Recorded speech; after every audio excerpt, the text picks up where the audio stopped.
I'm now going to take a quick zoom out, take a little look at how post-COVID world has forced us to kind of move out of the fishbowl and take a fresh look at ourselves.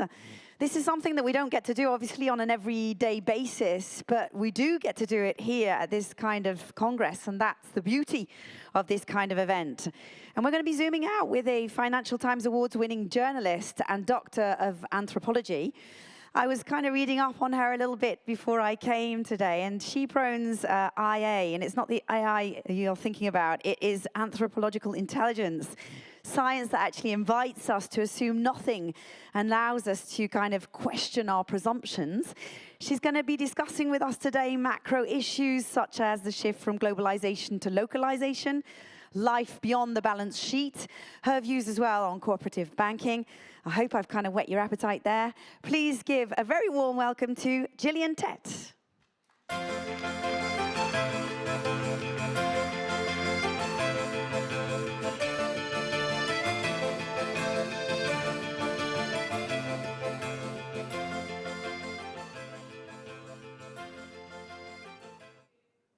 Very much indeed for that very kind welcome, and I am delighted to be here today.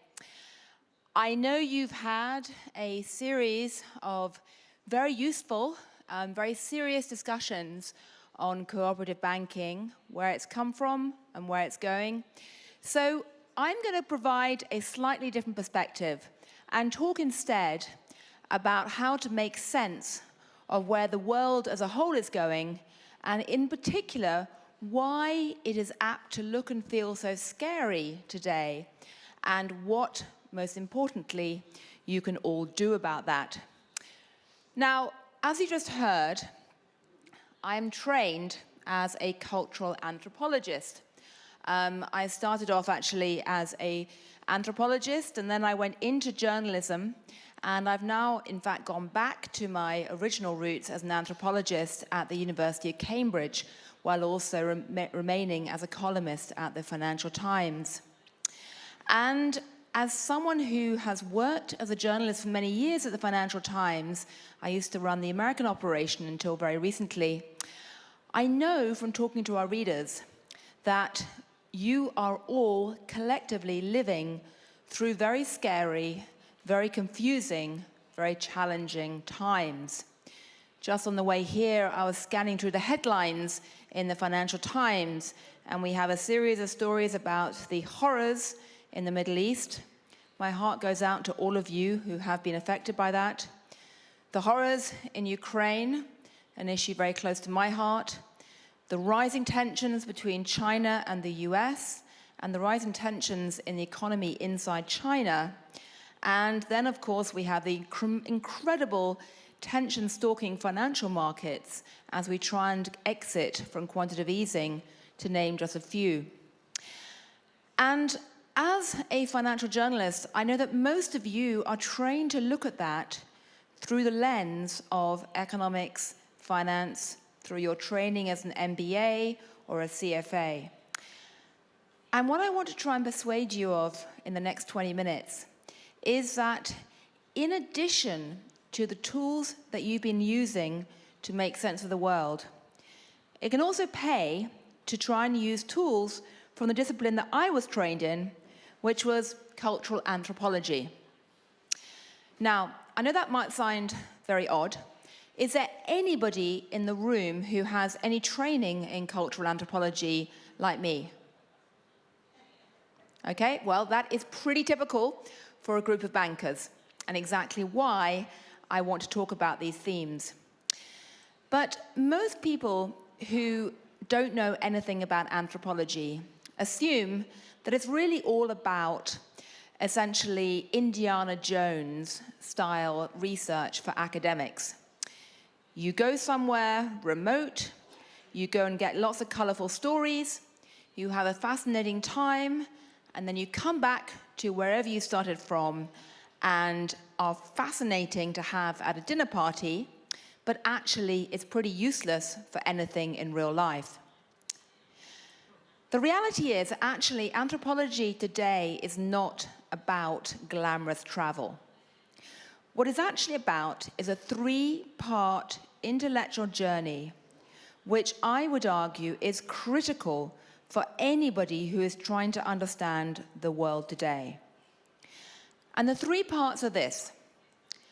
Firstly, it pays to sometimes get out of your comfort zone and spend time with people who are radically different from you. Whether that's on the other side of the world, whether that's inside your own country and people who might support a different political party, or even just inside your office, people who work in a different department. And you do that both in order to understand cultural difference and be reminded that actually just because you look at the world one way, not everyone else does, but also because the act of getting out of your comfort zone and at least briefly trying to think yourself into the minds of other people is the single best way that I know of understanding yourself. The Chinese have a great proverb, which is that a fish can't see water. None of us can see the assumptions that shape us unless we periodically jump out of our fishbowl, go swim with other fish, and then look back.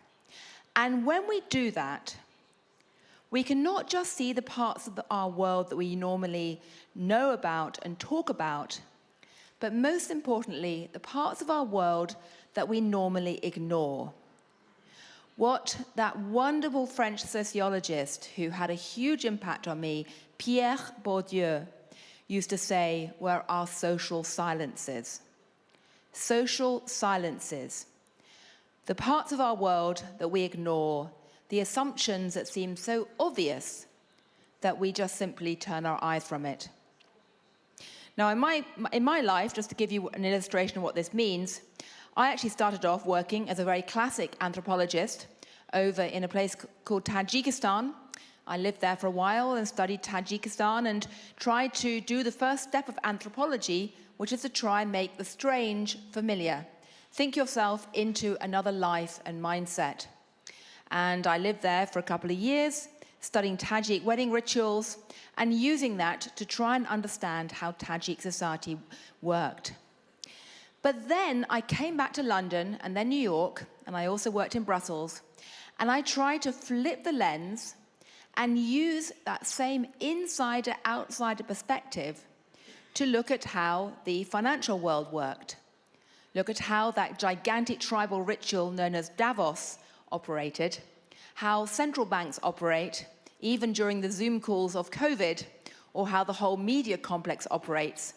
And I've also spent years watching Silicon Valley and over in meeting with all the tech titans and trying to use the same perspective to make sense of that. Now, let me see if I can switch this off. Nope, we can lose the slides now, whoever's watching that. Now, the reason I mention that is because using that mindset to understand what's going on today, I think is very important. Because when you look at all of the scary news headlines, when you try and understand why the world seems to be defying most of the predictions that economists, central bankers, government officials, and journalists were making before, it's important to understand that what's going on right now is not just a few bad headlines and news shocks. There's actually a really quite fundamental shift in the intellectual framework that most of us grew up with and absorbed without even thinking about it until it begins to get challenged. And by that, I would like to take you back to the picture I had before of Davos. Because I first went to Davos in 2007. And when I walked in, it struck me that in some ways, it wasn't that different from the type of big Tajik tribal wedding rituals that I used to study as an anthropologist. You had a scattered network from around the world of global leaders who came together for a gigantic set of rituals that not merely essentially recreated their social ties, but also recreated a shared worldview. And what really struck me in 2007 was that the shared worldview of Davos man and the occasional woman, but they were overwhelmingly men in 2007, the shared worldview assumed that there were three things which were self-evidently good and which would only keep advancing in the 21st century. Those three things were a belief that democracy was good and would just continue to spread. Free market capitalism was good and would keep spreading.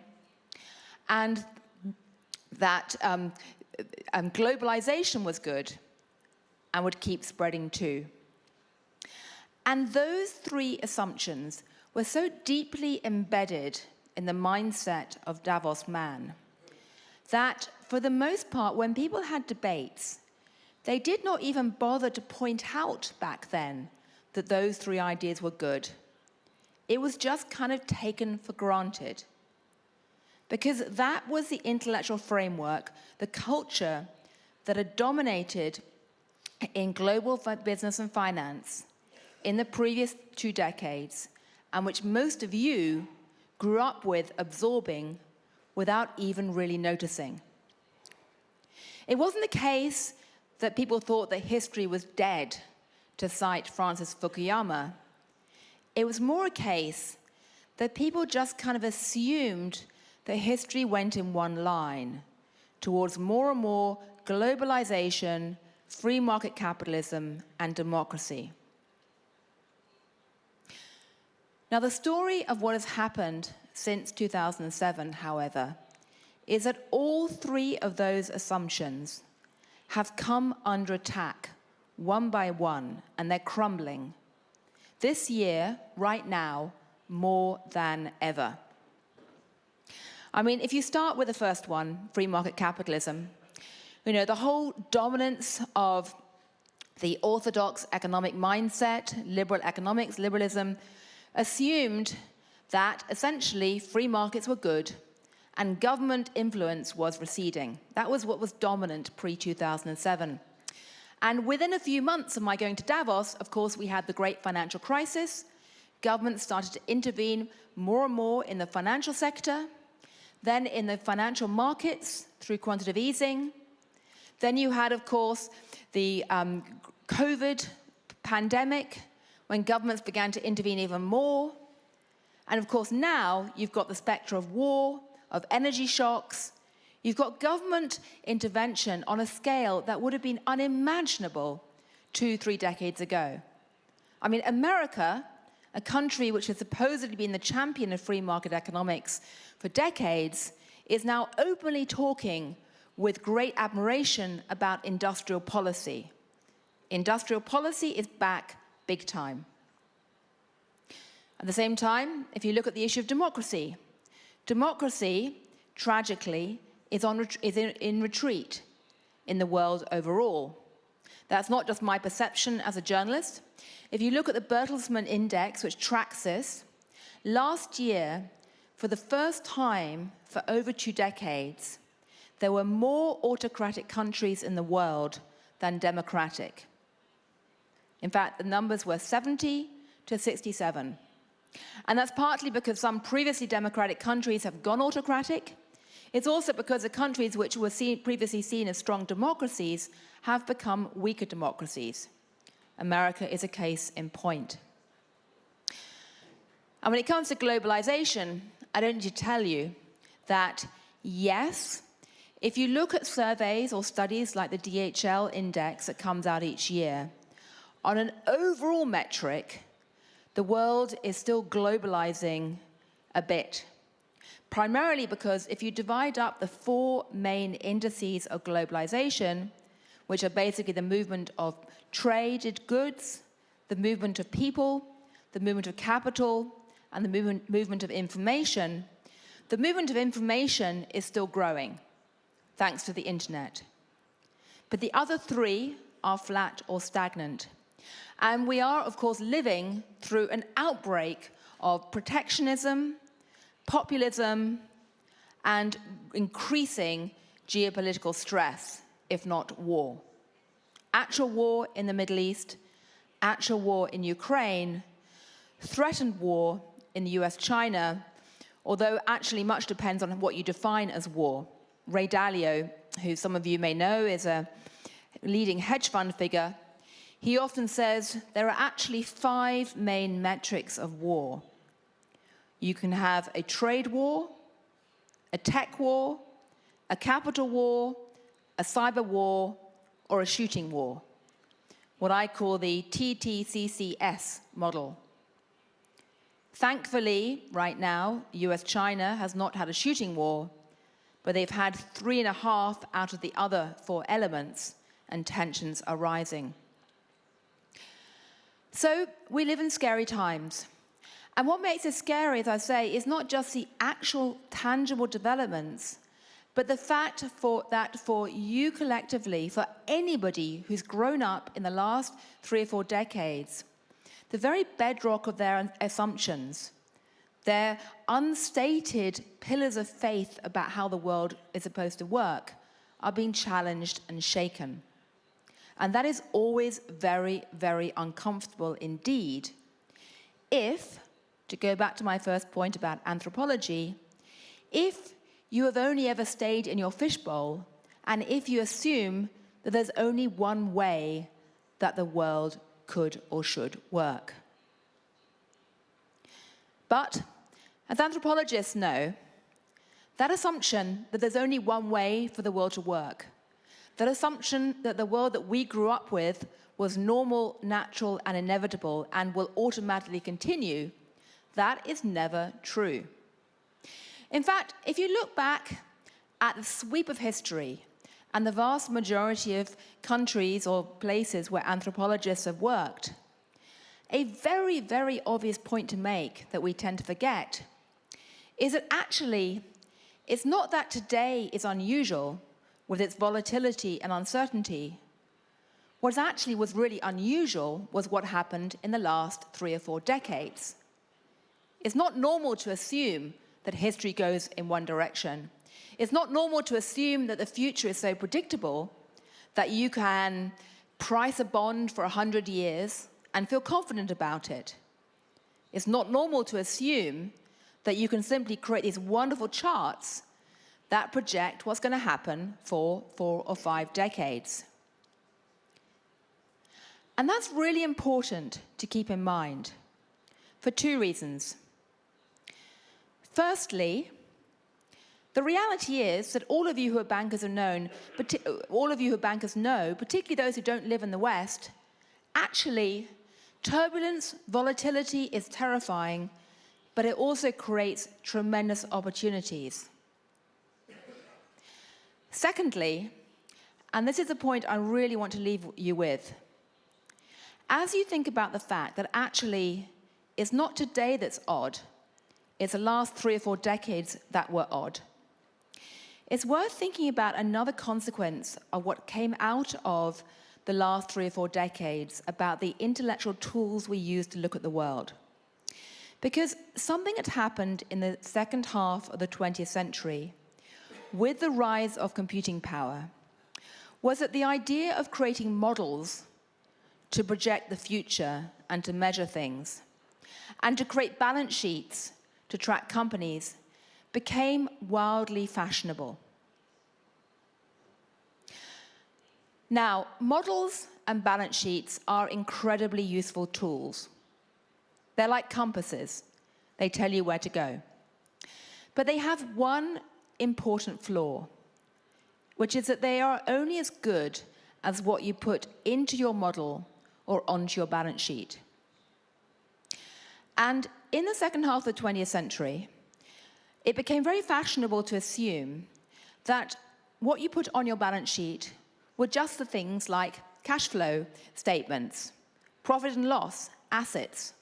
And what you put into your economic model were just the hard numbers about what was happening in the economy. But the reality is that actually, if you look back at what's happened in the last few years and where the shocks have come from and the things that have probably upended your forecasts, it's all about the things that weren't actually on the balance sheet or in the models in the first place. The stuff that people have been leaving out of the models, the externalities, the stuff that was only at best in the footnotes of the corporate accounts, that is what really matters today. It's the things like medical risk. It was never in anyone's model until COVID hit. Something like climate change, which used to get ignored until a few years ago. Something like technological change and how our cell phones are changing very radically how consumers behave and how economic shocks spread and how politics happens. Something like war.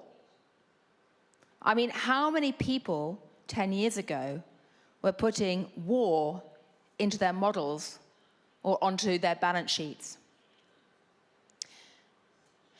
Now, oddly enough, there's one way to look at this, which can actually be very helpful to address the shortcomings of the models and the balance sheets, which is actually to turn to the whole drive for ESG, environmental social governance reporting. Because if you stop and think about ESG as an anthropologist, if you think about the social silence of what's really driving it, one of the things behind ESG is a shriek from the corporate world saying, actually, if I want to measure the risks that matter to me, I can't just look at the money. I can't just look at the obvious things that were in the models on the balance sheets.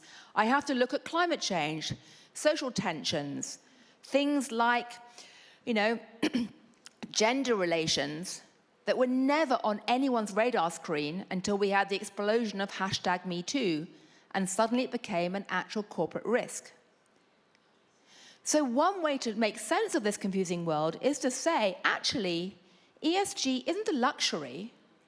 It isn't just a box-ticking exercise.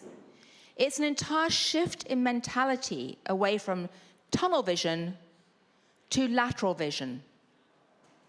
It's a way of looking at the world as most people have looked at the world in recent centuries, which is to recognize that the late 20th century fashion for assuming that everything could be captured in a model on a balance sheet like Milton Friedman would give you security and enable you to plan for 100 years, ESG is a way of saying that is simply wrong. If you want to do risk management, you have to have lateral vision today. Or another way of looking at this is to simply say, it's time to be an anthropologist wherever you are in finance. To recognize that the way that you were raised to look at the world was a product of a specific time and place, and you cannot extrapolate it everywhere else. To recognize, to cite again Pierre Bourdieu, that what really matters right now as you look in the future is not what you talk about, it's what you don't talk about because they are your baked-in assumptions. The social silences really matter. I think as cooperative banks, you're probably very well placed to do this, perhaps better placed than some big financial institutions, because you've always had a model that was a bit maverick by the standards of the last few decades.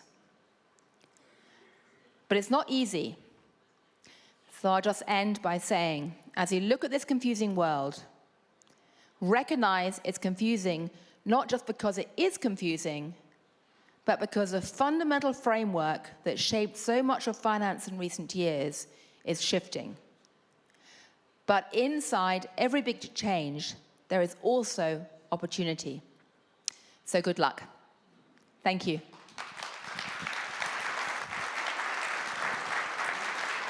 Please, Sophie. That's lovely, Gillian. Thank you very much. Really interesting. I'm afraid we only have time really for a couple of questions. I have a question myself, but I do invite everyone, if they want to have a think about a question they might like to Gillian will also be here in the break that we're having very shortly. The question I have, I'm just really interested about the fact that I understand you have been at the Financial Times and looking at the flows, the ebbs and flows of the international economy for many years. There are so many times I can remember in my lifetime a number of crises, but there was a feeling after 2008 that the banks had gone too far. And yet, as we've seen, they've gone so much further since. What, in your opinion, did they not get right after 2008? Because there are some things they did, but can you see what they didn't get right? Is it actually that they're not understanding the psychology? That this anthropological element has not been taken into account? And even after 2008, it was still all about balance sheet. You mean, what are the banks getting wrong or the regulators? I think a bit of both, yes. Okay. I'm sure if I talk about the regulators, that will be more popular. Okay, what the regulators are getting wrong is really two or three main things. Firstly, recognizing that if you squeeze too hard in one quarter, then risk will go somewhere else. It won't just magically disappear. And the degree to which risk has, post-2008, there was a drive to regulate the banks, understandably. That pushed a lot of risk out of the banking sector into the non-banking sector. And there was a real lack of appreciation about the way that that might create new risks in everywhere from the fact that, a lot of companies have been playing fast and loose in the non-banking sector with some of their investment strategies, through to the fact that if you take away the market makers in the treasuries market, you're potentially going to have a much more volatile market and a time of crisis.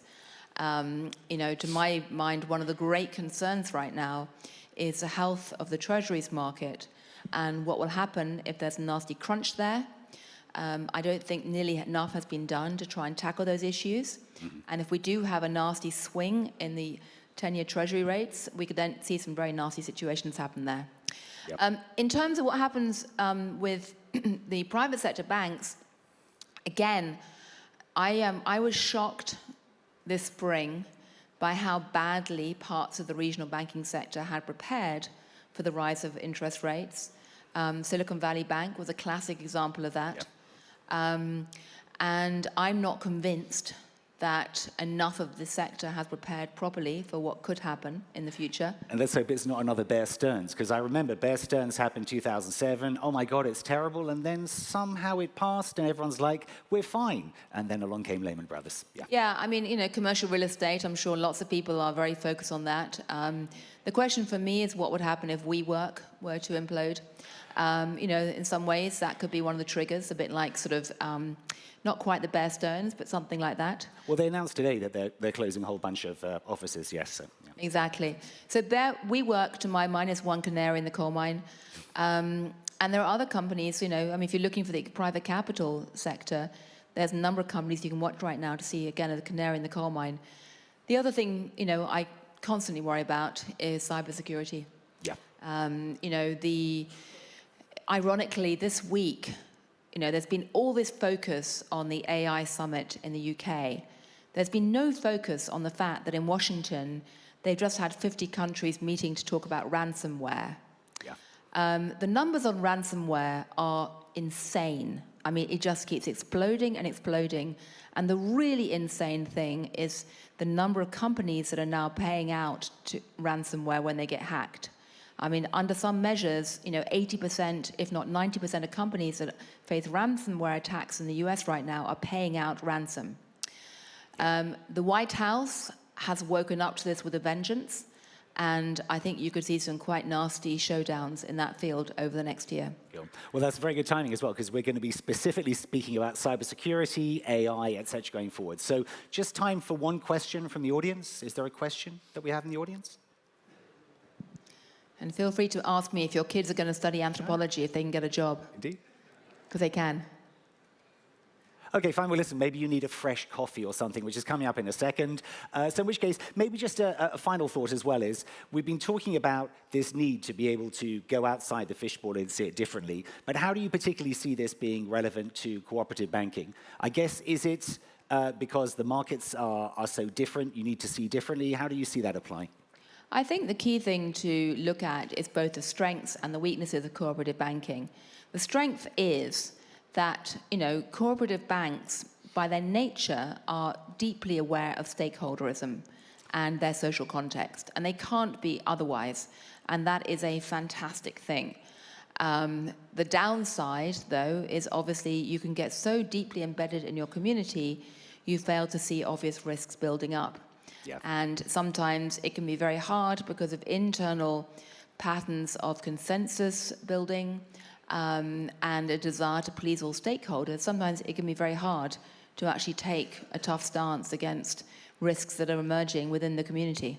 Yeah, and you can see so much more clearly. It's funny, it's like the difference between, they say, you can't see the wood for the trees. The other flip side is you can't see that you're swimming in water. I think it's very powerful. Yeah, I mean, the other thing is, the other big issue that I'm also very concerned about is that so much of the 2008 financial crisis was created by silos, and the fact that the regulators who were looking at the macroeconomy were different from the ones looking at the micro-level details of financial markets. Yep. And the risk teams that were looking at, say, operational risk or credit risk were different from those looking at trading risk. And as a result, something like CDOs of subprime mortgages fell between the cracks because it wasn't really sitting in any one department. Yeah. Today, banks have raced to try and deal with those problems and to bring together credit risk and trading risk analysis. So they're trying to silo bust in some ways. The problem, though, is that there are new silos coming up. And the biggest one, to my mind, is that between digital technologies and finance. Absolutely. Because in the regulatory community, the regulators who understand money are very different from those who understand code. Yeah. Some are trying to combine them, but it's very, very hard. And there's a real risk that new big issues are falling between the cracks and will not get addressed until it's too late. Absolutely. It's the irony is this whole thing, isn't it? We need to break out of the fishbowl, break the silos before you know it, they do new ones. Yes. Well, thank you very much. I'm afraid we're out of time, but huge thanks to Gillian and Tett for a most interesting presentation.